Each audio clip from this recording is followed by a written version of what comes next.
ng nakaraan at pasalamatan ng Diyos sa mga biyanang pinagkalooban sa inyo sa panahon ng inyong pag-aaral.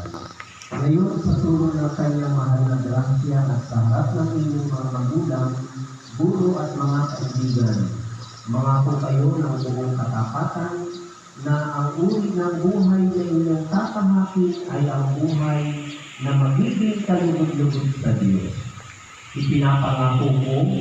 Ipinapangako ba ninyo na mamuhay kayo para kay Jesucristo, siya na namatay upang tayo ay mabigyan ng buhay?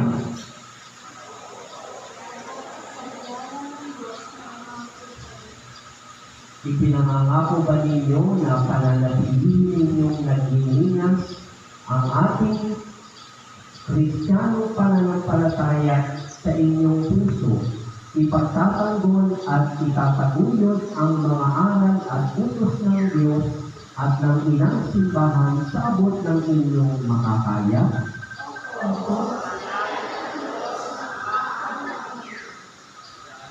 Ipinangako ba ninyo na kayo ay magbibigay ng parangal sa Diyos tuwing linggo at pistang pangilin sa pamamagitan ng pakikiisa sa banal na misa saan man kayo naroon?